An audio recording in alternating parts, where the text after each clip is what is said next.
just like for fashion or for music, there are different trends in wine drinking, with different wines going in and out of style. And to find out more, I'm joined by Tanisha Townsend, who is a wine guide, a wine expert here in Paris. So tell me, Tanisha, what are the cool kids drinking these days?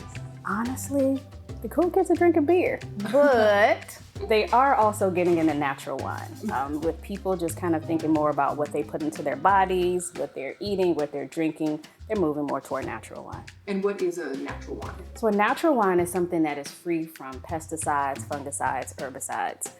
It can taste just like regular wine because it is technically regular wine. It just doesn't have a lot of that intervention. Nothing additional added and nothing additional taken away. Now, some of them do need to have that things added because I've had a few that taste like dirt. But this is where it comes into play, where you go to a wine shop, you know the owner or you know the people who work there, and then you can ask them questions. And what's the deal with Bordeaux? Because my dad, who's French, says that Bordeaux is the only red wine out there. But, if you go to trendy bistros in Paris, it's not really what's on the menu. Has there been kind of a falling out with younger generations? Yeah, your dad says that. But then the younger generation, not quite so much. People look at that as kind of what their grandfathers drank or what their grandparents drank. Maybe they gave them a little sip at holiday dinners or things like that. They'll buy a Bordeaux for a special occasion, for a party, when they really want to impress someone. But there is a trend of younger winemakers starting to take over some of the vineyards in Bordeaux. So I think with the younger winemakers doing a few new techniques as far as winemaking, I think the younger people will start to come back and drink Bordeaux again. So Bordeaux isn't boring? Not totally, no. Let's talk about rosé, because it's definitely a favorite in France, especially in the summertime. French people are drinking more and more rosé. What's the trick to choosing a good rosé? Again, asking questions.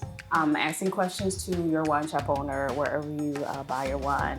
Also, if there's a region that you already drink the red wine from, try the rosé from there. If you drink your red wine from the Rhone, try a rosé from there. If you drink your Cap Franc from the Loire, try a Cap Franc rosé.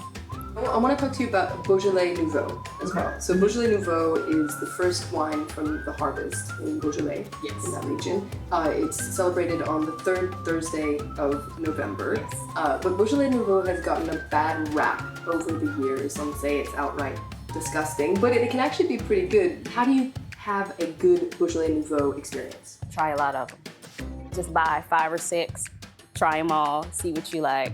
Also, if you pay attention to things that are happening as far as climate-wise, you hear people talk about, oh, this was a really good growing season, we had a good amount of rain, a good amount of sunlight, then you know if it would be better for the Beaujolais harvest.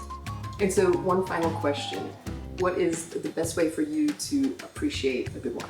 A light meal, but I like to set the scene. I like a fireplace, a nice glass of wine, some nice music, maybe some jazz or some old school R&B. That's how I like to enjoy my wines. Sounds good. I'll definitely try that out. Thank you so much for being on the show, Tanisha. Thank you so much for having me.